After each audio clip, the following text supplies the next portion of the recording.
തോട്ടിലെ വെള്ളം കണ്ടപ്പോൾ ചിന്നുവിന് കുളിക്കണമെന്ന്. എവിടെയെങ്കിലും തോടോ വെള്ളമോ കാണുമ്പോൾ അതിനകത്ത് ഇറങ്ങി ഒന്ന് മുങ്ങാണ്ട് പറ്റുമല്ലോ. പിന്നെ ഏതായാലും അവൾ ഇറങ്ങിയിട്ടുണ്ട്. എന്നാൽ പിന്നെ ഒന്ന് കുളിപ്പിച്ചൊക്കെ വൃത്തിയായിട്ട് ഷാമ്പൊക്കെ തേച്ച് കുളിച്ചിട്ട് കുറേ നാളായി. മെനക്കെടാൻ മടിച്ചിട്ട് ഞാൻ കുളിപ്പിക്കലില്ല. തണുപ്പല്ലേ മഴയായതുകൊണ്ട്. പിന്നെ ഒന്ന് കുളിപ്പിക്കാമെന്ന് വിചാരിച്ചിട്ട് ഇറങ്ങിയതാണേ. കുളിക്കാനൊക്കെ നല്ല വൃത്തിയായിട്ട് കാണിച്ചു തരും. ഇഷ്ടമാണ്. പക്ഷെ കൂടുതൽ തണുപ്പ് വരുമ്പോൾ കയറി ഓടുവേ. ഇപ്പോൾ തോന്നണം നല്ല ബുദ്ധിമുട്ട്.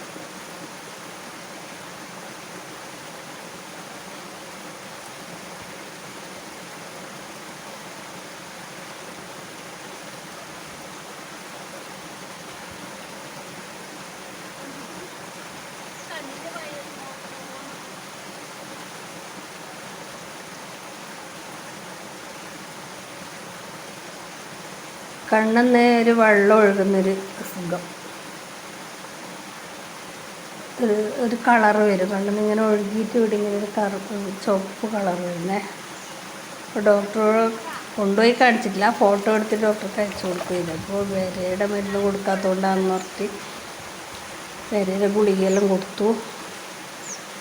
വെള്ളം ഒഴുകുന്ന വന്നിട്ടുണ്ട്. പക്ഷെ ആ കല മാറിയിട്ടില്ല.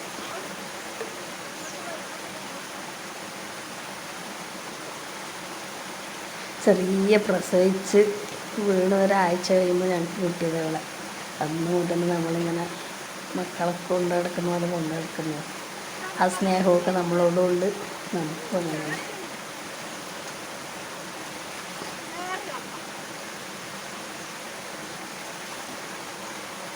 നല്ല സ്നേഹവും അനുസരണയെല്ലാം.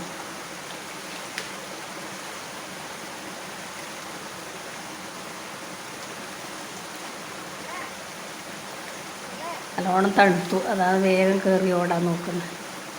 ഞാൻ സോപ്പിൻ്റെ ഷാമ്പൂവിൻ്റെ പത പോവാണ്ട് നിർത്താൻ കഴിയില്ല.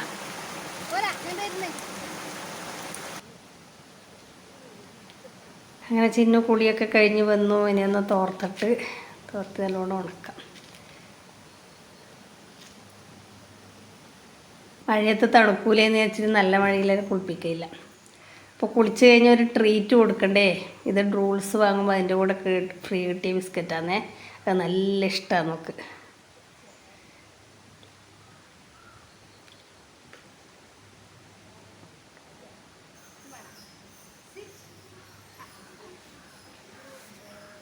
അപ്പോൾ നിങ്ങളുടെ അടുത്ത് ഇതുപോലത്തെ പെറ്റ്സ് ഉണ്ടോ എന്നൊക്കെ ഒന്ന് കമൻറ്റ് ചെയ്യണേ. മാനസിക ഉല്ലാസം.